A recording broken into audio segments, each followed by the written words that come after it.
नमस्कार साथियों, मैं अमित कुमार। स्वागत है आपका आपके अपने YouTube चैनल दृश्यम आईएएस पर। साथियों, हमारी जो इतिहास की सीरीज चल रही थी, लगभग 10 दिनों से रुकी हुई थी, जिसमें मौर्य काल तक हम लोगों ने देखा था। मौर्य प्रशासन, मौर्य कला, इन सब का विस्तृत अध्ययन किया था।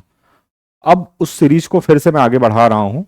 मौर्य काल के बाद हम मौर्योत्तर काल पे आते हैं, जिसमें 200 ईस्वी पूर्व से लेके 300 ईस्वी पूर्व के काल को मोटी तौर पर रखा जाता है मौर्योत्तर काल में। तो इस काल में हम देखते हैं मौर्य साम्राज्य के पतन के बाद बहुत सारे राज्यों का उदय दिखाई पड़ता है। कुछ देसी राज्य थे, कुछ विदेशी राज्य थे। विदेशी राज्यों का जो अस्तित्व था वो देखेंगे ज्यादातर पश्चिमोत्तर भारत में दिखाई देता है, क्योंकि वो ज्यादातर पश्चिम की तरफ से ही बोलन दर्रे होते हुए सिंधु घाटी से प्रवेश करते हैं। और कुछ देसी राज्य थे। अगर उनको एक बार मैप में देखा जाए तो देखिए, यहां पे कुषाण, इधर से ज्यादातर आगमन हो रहा है, बोलन दर्रे होते हैं सिंध घाटी। उसके बाद शकों की अगर हम बात करें तो इनकी दो शाखाएं थी। एक तो ये तक्षशिला के शक थे, और एक यहां से इनकी और शाखा थी जो मथुरा में अपनी सत्ता स्थापित करते हैं, शक। उसके अलावा यूनानी थे, पहलव थे। ये विदेशी राज्य दिखाई देते हैं भारत में, इनके शासन दिखाई देते हैं।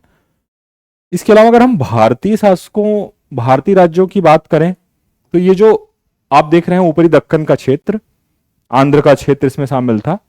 यहां पे सातवाहनों ने अपनी सत्ता स्थापित की। नीचे यहां पे चेर, चोल, चेर और पांड्य इनके राज्य थे। चेर, पांड्य, चोल, और ये चेर है। चेर इधर था केरल के तट पे, पांड्य थे नीचे, ये तमिलनाडु क्षेत्र में मदुरा इनकी राजधानी थी। और ये था चोल थे इधर। इस तरह से दिखाई देते हैं। और यहां पे उड़ीसा के क्षेत्र में खारवेल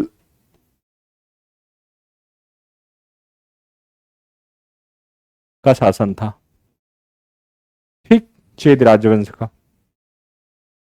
तो ये मोटी मोटा दिखाई देता है उस टाइम पे भारत।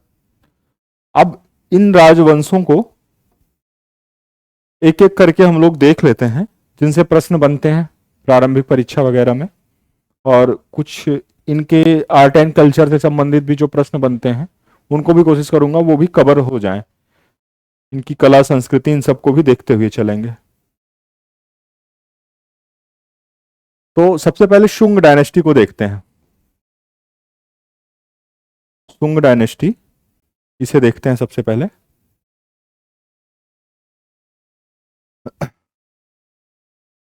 185 से लेके 75 बीसी तक इनका वो था शासनकाल। छोटे छोटे, इनका बहुत लंबा शासनकाल नहीं था। इन सब इस टाइम के जो राजवंश हम देखेंगे बहुत छोटे छोटे राजवंश हैं, छोटा छोटा उनका वो वंशकाल रहा है। इनका जो संस्थापक था वो पुष्यमित्र शुंग था। ये जो पुष्यमित्र शुंग था, ये मौर्य वंश के जो अंतिम शासक थे बृहद्रथ, उनका ये सेनापति था, जिनको मार के, एक कमजोर शासक था बृहद्रथ, मौर्य वंश का अंतिम शासक, इसको मार के फिर ये शुंग वंश की स्थापना करते हैं। इस वंश का जो अंतिम शासक था वो देवभूति था। राजधानी पाटलिपुत्र थी। एक दूसरी राजधानी भी बनाई थी पुष्यमित्र शुंग ने, विदिशा को। विदिशा इनकी दूसरी राजधानी थी, ठीक।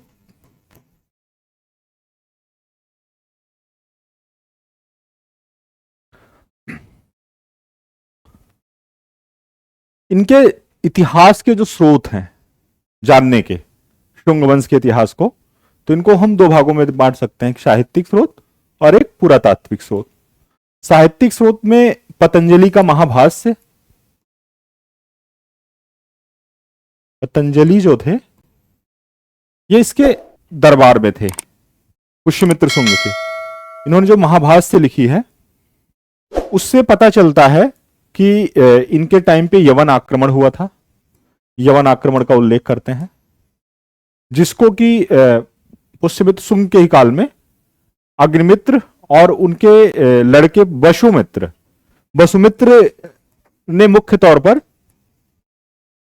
सेना का नेतृत्व किया था, जो कि पोते थे पुष्यमित्र शुंग के, यवन आक्रमण को रोकने के लिए। और उनको सफलतापूर्वक उनका वो किया था, पराजित किया था उन्हें, उनको रोका था उनके आक्रमण को। ठीक, इससे इस हर्षचरित बाणभट्ट की जो है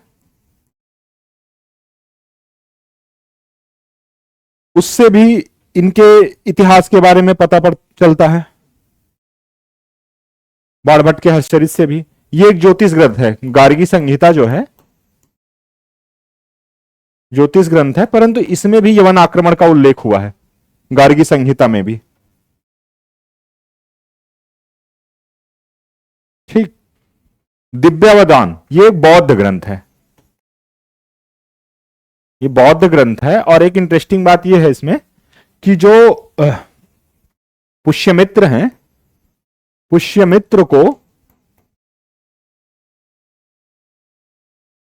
मौर्य वंश का अंतिम शासक बताया गया है इसमें, पुष्यमित्र को। और यही नहीं, दिव्यावदान में बहुत पुष्यमित्र की क्रूर छवि पेश की गई है दिव्यावदान में, और उसे जो है बौद्ध धर्म का संहारक बताया गया है, विनाशक, उसका शत्रु बताया गया है। दिव्यावदान में यह मिलता है कि जब पुष्यमित्र को यह पता चला कि 84,000 स्तूपों का निर्माता अशोक है और उसने बौद्ध धर्म के प्रचार प्रसार के लिए, उसके महत्व को स्थापित करने के लिए इतने स्तूप निर्मित कराए थे, तो वो उन स्तूपों को विनाश करना शुरू करता है और एक एक करके 84,000 स्तूपों का वो विनाश कर देता है। और उसको कहते हैं कि जब बिहार और इन स्तूपों का विनाश करता हुआ शाकल पहुंचता है, तो एक स्टेटमेंट है कि अगर कोई हमें एक बौद्ध भिक्षु का सर ला के देगा, बौद्ध भिक्षु का सिर ला कर देगा, तो उसे 100 दिनारे देने की बात करता है।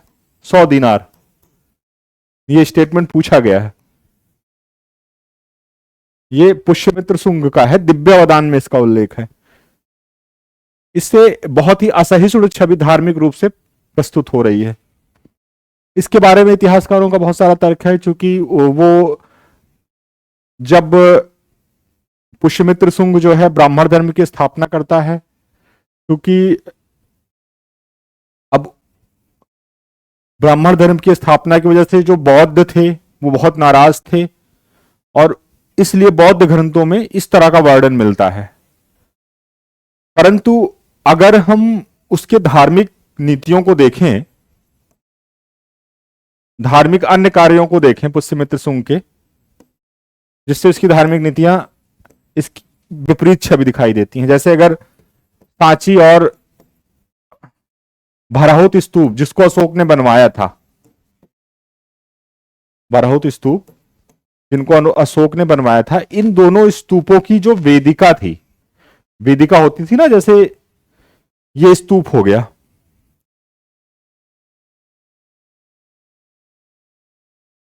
ये स्तूप हो गया, इसके ऊपर ये हरिमिका होती थी और ये दंड होता था। तो स्तूप के चारों ओर ऐसे वेदिका का निर्माण कराएगा, वेदिका होती थी।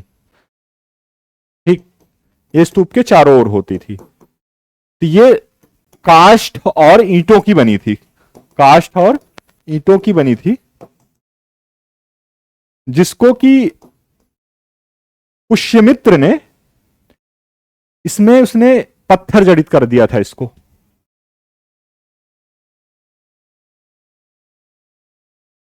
वेदिका में इसको उसने पत्थर से जड़ित करके एक तरह से इसका उसने जीर्णोद्धार किया और इसकी शोभा को बढ़ाया।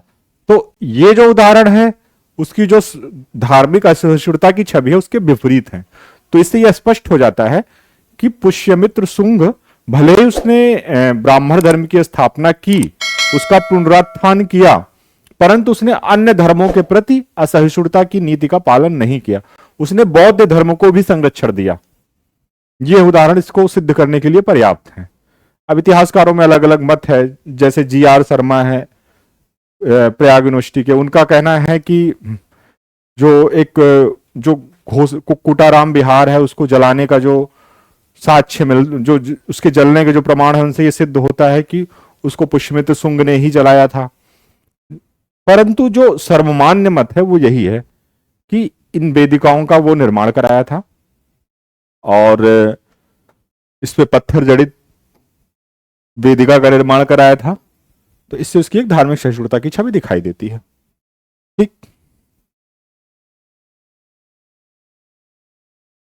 ये हो गया, इसकी धार्मिक नीति का डिस्कशन हो गया।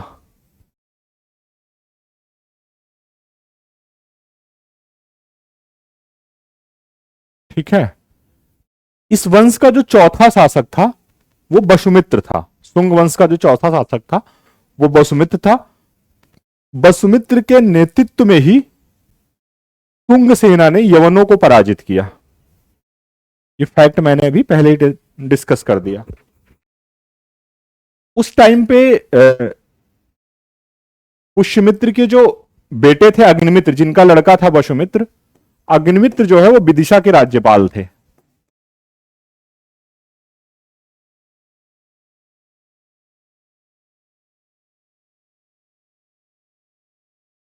पुष्यमित्र के टाइम पे धनुभूति, इस शासक का उल्लेख भरहुत स्तूप के तोरण द्वार पर हुआ है।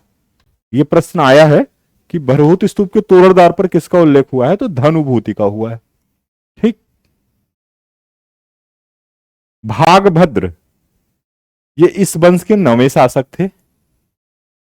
भागभद्र तक्षशिला के यूनानी शासक एंटियाल कीट्स का राजदूत इनके दरबार में आया था। वो जो राजदूत आया था उसका जो नाम था वो था हेलियोडोरस। हेलियोडोरस,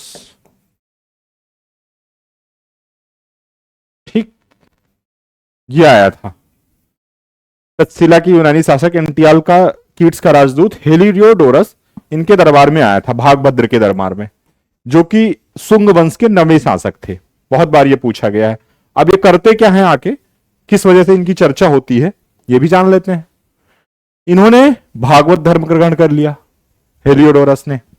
ठीक, गरुड़ स्तंभ स्थापित किया बेसनगर में ही। विदिशा का ही नाम था बेसनगर, ये ध्यान रखिएगा, विदिशा। गरुड़ स्तंभ स्थापित करवाया। ठीक है, एक तरह से ये अपने आप को भागवत का उपासक बना लिया। इसका जो अंतिम शासक था इस वंश का वो देवभूति था। अमात्य वासुदेव कण्व द्वारा इनकी हत्या करवा दी गई थी। इनका जो अमात्य था वासुदेव कण्व, वासुदेव कण्व के द्वारा इनकी हत्या कर दी गई देवभूति की, और फिर कण्व वंश की स्थापना हो जाती है। वासुदेव ने कण्व वंश की स्थापना कर दी।